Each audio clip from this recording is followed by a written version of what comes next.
दिल्ली से बड़ी खबर मिल रही है। बीजेपी ने प्रत्याशियों की सूची जारी की है और मध्य प्रदेश के 3 प्रत्याशियों के नामों का ऐलान कर दिया है।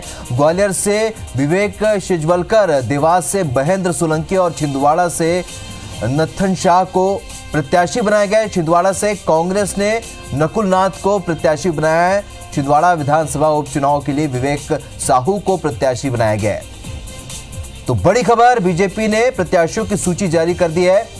मध्य प्रदेश के 3 प्रत्याशियों के नामों का ऐलान यहां किया गया है। ग्वालियर से विवेक शेजवलकर, देवास से महेंद्र सोलंकी और छिंदवाड़ा से नत्थन शाह को प्रत्याशी बनाया गया है। इधर छिंदवाड़ा से कांग्रेस ने नकुल नाथ को अपना प्रत्याशी बनाया है।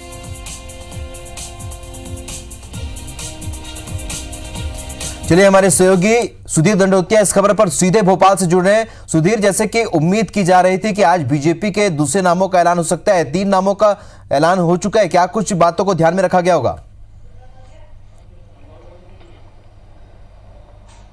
देखिए राहुल, बिल्कुल बात करें तो 3 उम्मीदवारों के नाम का ऐलान बीजेपी ने लोकसभा के लिए किया है। वहीं पर छिंदवाड़ा उपचुनाव के लिए बीजेपी ने प्रत्याशी जो है मुख्यमंत्री कमलनाथ के मुकाबले जो है युवा चेहरा एक है विवेक साहू बंटी, जो कि स्थानीय समीकरण के आधार पर और क्षेत्रीय जो एक मांग थी कि लोकल नेता को टिकट दिया जाए, उस आधार पर उनको प्रत्याशी बनाया जाए। अगर पूरी सूची पर डाले तो ग्वालियर से विवेक शेजवलकर, जो कि वर्तमान में ग्वालियर के महापौर है, उनको टिकट दिया गया। उनका नाम ग्वालियर से पैनल में किया गया था और माया सिंह के बाद में यह माना जा रहा था कि विवेक शेजवलकर पर बीजेपी दाव खेल सकती है, क्योंकि ग्वालियर के अंदर काफी लोकप्रिय नेता के तौर पर उनकी पहचान है। ग्वालियर शहरी क्षेत्र की अगर बात करें तो दूसरी बार वो महापौर बने और स्थानीय स्तर पर अगर बात करें तो उनकी जो पृष्ठभूमि है वो विशुद्ध आरएसएस से आती है और आरएसएस के खाटी स्वयंसेवक के तौर पर विवेक शेजवलकर की पहचान है। और यही वजह है कि विवेक शेजवलकर के नाम आने के बाद में ग्वालियर में जो एक बात कही जा रही थी कि अगर किसी दूसरे नेता को टिकट मिलेगा तो अंतरकलह बीजेपी के सामने हो सकती है, कम से कम उससे निपटने के लिए बीजेपी ने इस नाम पर दाव खेला। विवेक शेजवलकर जो है सर्वमान्य वहां पर नेता है और संघ की पृष्ठभूमि के होने के चलते बड़े नेताओं के बीच में उनकी खासी पेट है।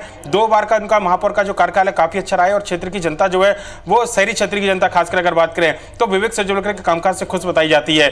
ये एक प्रमुख कारण था जिसकी वजह से विवेक शेजवलकर को यहां पर टिकट मिला है और माना जा रहा है कि ग्वालियर सीट पर अगर सिंधिया की किसी पसंद का कांग्रेस उम्मीदवार बनाती है तो उसके मुकाबले विवेक शेजवलकर वो चेहरा हो सकते हैं जो बीजेपी को कहीं ना कहीं जिद लाने में अहम भूमिका निभा सकते हैं या फिर एक कांटे की टक्कर दे सकते हैं। दूसरी अगर सीट की बात करें तो छिंदवाड़ा सीट पर नत्थन शाह को बीजेपी ने अपना उम्मीदवार बनाया है। 2013 में ये बीजेपी के जुन्नार देव से विधायक हुआ करते थे। 2018 में इनका टिकट काटा गया था। इनकी जगह पर आशीष ठाकुर को टिकट दिया गया था, वो भी हालांकि चुनाव हार गए थे। और उसके बाद में कहीं ना कहीं माना जा रहा था कि उस बेल्ट के अंदर स्थानीय स्तर पर अगर किसी बड़े आदिवासी चेहरे को बीजेपी लाती है तो नकुल नाथ के सामने मुश्किलें थोड़ी खड़ी करेगी। और यही बात थी कि पुराने जो विधायक थे जिनका टिकट काटा गया था और एक सिंपैथी की बात थी, उनको मनाने के लिए भी बीजेपी के पास एक बड़े चेहरे की दरकार थी। हालांकि यहाँ पर जो मनमोहन साहब भट्टी है उनके नाम की चर्चा थी, पर लेकिन बाहरी नेता होने के चलते स्थानीय नेताओं ने उनका विरोध किया था। और उसके बाद में स्थानीय नेता जो छिंदवाड़ा के जुन्नार देव से विधायक रहे नत्थन शाह, उनके नाम का ऐलान छिंदवाड़ा से किया गया है। चूंकि छिंदवाड़ा एक ट्राइबल बेल्ट आता है और यहाँ पर यह माना जा रहा है कि आदिवासी बाहुल होने के कारण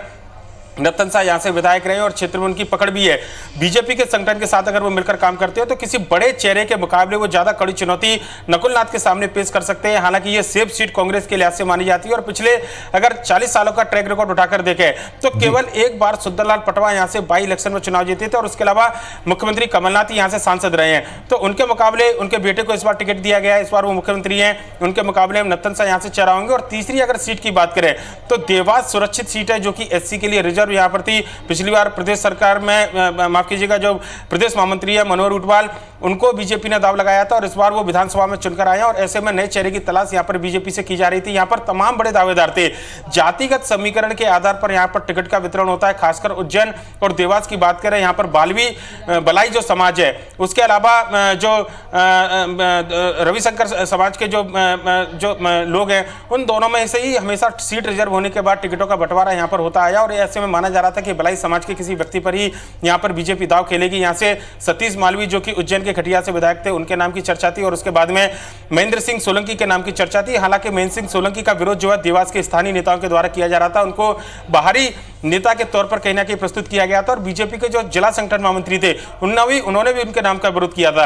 पर लेकिन जातिगत समीकरण के आधार पर महेंद्र सिंह सोलंकी ने यहां पर बाजी मारी और बलाई समाज के होने के नाते उनको इस बात का फायदा मिला और उसकी वजह से बीजेपी ने यहां से उनको अपना उम्मीदवार बताया है। बाई इलेक्शन के लिए अगर बात करें तो मुख्यमंत्री कमलनाथ का मुकाबला छिंदवाड़ा सीट से होना उपचुनाव यहाँ पर मुख्यमंत्री के लिए। जो रमेश सक्सेना जो विधायक थे उन्होंने सीट खाली की थी, और ऐसे में बीजेपी के सामने एक चुनौती जरूर है कि यहाँ पर किस चेहरे को उतारा जाए।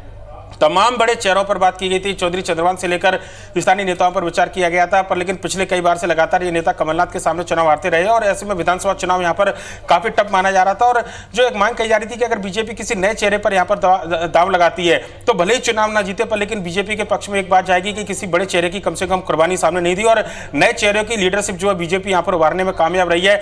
ऐसे में जातिगत समीकरण के आधार पर चूंकि यहाँ पर साहू अच्छी खासी संख्या में, और यही वजह है कि विवेक साहू को यहाँ पर उम्मीदवार बनाया। और कमलनाथ के सामने एक पृष्ठभूमि अगर विवेक साहू की देखी जाए तो एक संपन्न परिवार से वो आते हैं। ऐसे में धनबल या फिर दूसरी चीजों की अगर बात करें तो बीजेपी जो मुकाबले में चाहती थी, कम से कम विवेक साहू उस कसौटी पर खड़े उतरे हैं। हालांकि वोट उनको कितना मिलेंगे ये एक देखने लायक बात होगी चुनाव में, पर लेकिन उस आधार पर उपचुनाव के लिए विधानसभा का प्रत्याशी विवेक साहू को बीजेपी ने घोषित किया।